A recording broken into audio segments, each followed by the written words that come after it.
Good morning. My name's James Stanger. This video is exploring a new technique which I came across just recently called holotomography, which I hope I'm pronouncing it correctly. A different new way of looking at embryos. This is a mouse embryo, so this is purely a research paper. And I have to say right from the outset, it's really almost beyond my comprehension, a lot of the physics of it all. But this paper by some young Korean authors labeled free 3D subcellular phenotyping of mouse embryos by holotomography enables early prediction of blastocyst formation. So these are words from the abstract. Accurate embryo quality assessment is central to improving outcomes in IVF, yet current practices rely mainly on subjective 2D morphology, which I think, of course, is fair enough. Here we present a label-free framework for quantitative three-dimensional embryo phenotyping using low-coherence holotomography, HT. Time-lapse HT enabled volumetric imaging of mouse embryos from the two-cell stage to the blastocyst without affecting developmental competency, capturing subcellular features at a high resolution. Quantitative analysis revealed that mature embryos exhibited higher blastomy counts, greater spatial variability, and tighter nuclear packaging, whereas arrested embryos showed enlarged blastomeres, elevated cytoplasmic heterogeneity, and fewer larger nuclei. So it's almost as if the cells are swelling a bit. They're not able to maintain their internal structure. Machine learning models trained on these features achieve robust prediction of blastocyst formation up to 95%, AUC up to 0.95. Together, these findings demonstrate that HT, holotomography, provides objective and interpretable 3D biomarkers that could augment and transform embryo selection in IVF. So, what is holotomography? Well, I don't really fully understand. It's quite complex. There's some good videos on it. This one that I found. But basically, it's a non-invasive label-free 3D imaging laser technique that generates high-resolution tomograms of living cells and tissues by measuring their refractive index. Acting as an optical equivalent to an X-ray CT, it computes multiple 2D holographic images to produce high-contrast quantitative 3D structural maps. So in other words, it does millions of layers through a cell and then uses computer analysis to generate a 3D image. And one reason why it may be attractive in the future, maybe for clinical IVF, maybe for selected patients, maybe for research, maybe for quality control. Well, I think it's still too early to tell. But the advantages are that it's label-free. It requires no exogenous fluorescent dyes or toxic stains. It's zero phototoxicity. This automatically calculates biophysical metrics such as cell volume, dry mass, surface area, and protein concentration. And high resolution, it provides 3D subcellular spatial resolutions down to approximately 100 nanometers. So what more could you want? So this is from their paper. It's a laser that goes through some sort of optical device, through several filters, through a condensed lens, through the embryo, back to another objective lens, through some filters onto an image sensor, which is then used in, there's multiple layers, and it computes a whole lot.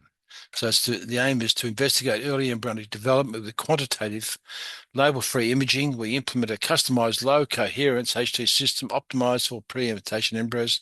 Now, these are mouse embryos, of course. I wanted to go. So if you want to go back and read the method, really you need a physics degree to do that. And humble embryologists, old ones like myself, but what you can see is not only just the cells, but how closely they're all the way through the whole embryo. And you can see a lot of the cell structure, which you don't normally see. So you're looking for homogeneity in the cell structure and also the size of the nucleus and nucleoli, etc. Embryos were cultured in a dedicated incubator, so you need a whole new system, like time-lapse system had to have a whole new incubator designed to do that. And they were imaged continuously over a 72-hour period from two-cell state blastocysts. And the reconstructed tomograms, which I assume are the individual layers, you can see all the individual layers here, which are then used to convince. This is no difference to time-lapse. It's reconstructed to provide a volumetric information with subcellular resolution enabling quantitative analysis, dynamic development features. And it's a little bit different to what you get with time-lapse. And I'm only showing you this just to give you an idea. I don't really intend to explain it to you because I can't. This really is the purpose of this video is to bring this information to technology to your attention and to see whether those people that are interested go back and read more. But you can make out these are the images of the embryo dividing, and as you go up and down through the embryo, you can see different focuses, etc. Okay, so section H represents XY slices are quite every 12 hours from 0 to 72 hours. The yellow arrows mark key development features resolved in 3D. For instance, two blastomeres in the polar body at distinct features up here. Model blastomeres, a nuclei during compaction, cavity formation, right, and trifectoderm with the inner cell mass, etc. So I would have liked that to be a little bit clearer, but you may well find that this gives a totally different image to what time-lapse does. And once again, this is too much to a video, and I started to try and understand it. I just decided I would just show it to you. But you can basically see these are the full-time members, these are the normal embryos, these are the abnormal arrested ones. And theoretically, you can detect differences in the cell structure and size of blastomeres, etc., all leading to markers whereby you don't get a blastocyst being formed. And more than that, you get this immense amount of data. And I have to say that it is really too complicated. You really do need to spend your time going through each one. But there is so much information here that's not possible for me, even at this stage, to make a lot of sense of it. I have sat down. You can see there's a difference between embryos, and these are mouse embryos that form blastocysts and ones that do not. And so you can see what the point is, you can see differences in the embryo in terms of the heterogeneity, the cytoplasm, the like it's just incredible. It's just so much information. I think I'm just going to move on from. I'm just embarrassing myself. The bottom line is there's an awful lot of information which you run the embryo through. You can make some decisions about which ones are mature and which ones aren't here. Like here, for instance, cell area here, all the mature ones, which do form a blastocyst, are very tight cell layer.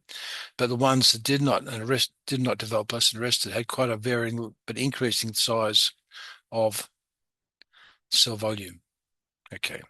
Maybe I might come back to this and look at it a different way in a future video. But this one, I just want to once again demonstrate that the amount of information you get is just enormous. So the number of nuclei, look at this, the number of nuclei, ones that have arrested, obviously they will be less than ones that are going up. Nuclear volume by mass density, nuclear by dry mass, right? The nuclear area, and you can see here that the green, which is the mature ones, are quite low but steady, very steady but concise nuclear volume. But the ones that arrested had a very large. So obviously, the reason they arrest is because obviously chromosomal errors. But let me just move on.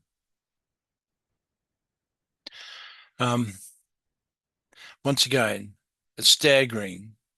It's staggering the amount of information you can identify. But if you look at, I thought this was interesting because these are the different features which are important. And the grey ones are 24 hours and the yellow ones basically are at the darker ones. And I assume the yellow is the ones that go to blastocysts and the other one and the grey do not. But you can see here that you can all these different mean cell area, mean nuclear area, dry mass area, nuclear number, cell symmetry, cell mass, nuclear volume. And the point is you can start to look and see what's happening. These are the curves predicting which embryos will form a blastocyst, which ones won't. I'm exhausted from this. The purpose of this video was really just to introduce you to this technology because it might be another 5 to 10 years, this machine will become available for IVF, and clinics need to be aware of it and then to see whether in fact the information is coming out as of value. So the author's comments are these. And I have to say they've done an enormous amount of work and they should be applauded for what they've done. This study demonstrates that the holotomography enables quantitative level 3 3D assessments, mouse embryos, The central biological insight is that cytoplasmic organization, not merely gross cell count or symmetry, differs significantly with the outcome. Arrested embryos display high cytoplasmic resistance heterogeneity driven by sparser, larger, and denser refractile foci, while mean cytoplasmic dry mass density remains similar between the groups. These results suggest a practical translational path in IVF. So the authors now are trying to see how this could be applied to IVF. HT could operate alongside time-lapse bright field systems to add orthogonal 3D subcellular information, looking, say, cytoplasmic heterogeneity or nuclear packaging that is invisible to 2D imaging and therefore refining selection by morphokinetics alone. Because holotomography is label-free and met all the safety benchmarks for human, it's well positioned for clinical, preclinical validation in human embryos under research protocols. In the near term, I don't really need to go into all that. In summary, HT enables quantitative 3D phenotyping that links subcellular architecture, so to cytoplasmic heterogeneity and nuclear packaging to downstream developments, competency, and these can be distilled into interpretable predictors of blastocyst formation. Our findings establish a foundation for fully automated, non-invasive embryo evaluation system. And to improve scalability, steps that require currently manual handling, such as segmentation of subcellular structures, could be automated. Okay, my comments, pretty basic. This paper, received the Basic Science Award poster presentation for the team's original technology for oversight and embryo analysis at the recent ESTRA meeting in London. So this was the best poster for the Basic Science Award for the meeting. So that tells you how well it was received. The amount of information that may be attained via this technology is staggering, and it's a step up from the current time-lapse technology as the amount of data is collected and stored, but it's just huge, huge. Whether we'll be able to identify the perfect embryo remains to be seen, but IVF is increasingly asking itself why we cannot do better and what we are missing. At face value, looking at embryos at selected key times probably currently allows one to rank embryos for transfer, which is really all that IVF is. You just put the most selected embryo back. But understand the biology of what happens, especially in the early zygote and cleavage stages, where all the key decisions of the embryo will be made, occurs elusive and hidden. Maybe holotomography will extend the time-lapse data information to a degree further. However, we have to note that the current cumulative pregnancy rate data has not shown time-lapse to generate any more pregnancies. It's unlikely this technology will be any different. It's just what questions one is asking is that it's different, and all new technology fills in some blanks. Being able to see inside the cell real time and without damage is impressive, and I can see it being used particularly for research groups, media manufacturers wishing to add some sort of degree of quality control of their mouse embryos in their development testing to ensure that they're meeting higher standards will be where I think it could be used in the short term. Okay, this is a slightly bumbling review. I'm really a bit out of my depth. But it really is quite a complicated paper to read. But I'd just like to finish off to say that even though 50 years experience, I still find it exciting that these sorts of developments can be occurring. I'm not a medical person. This information is not medical advice, but you could help in asking your doctor what questions to ask. If you like what you're doing, you could subscribe, leave a comment. And I'd just like to acknowledge this is being funded currently, although my notice board is available for FirtAid. It's being funded by my company FirtAid, which is an online EQA program in IVF and embryology. So at this point, I'd like to thank you for your time. I know IVF is a personal journey that involves the action of many techniques and ideas and people, and it helps to understand as much of this as you can. At this point in time, I'd like to say thank you for your attention and goodbye.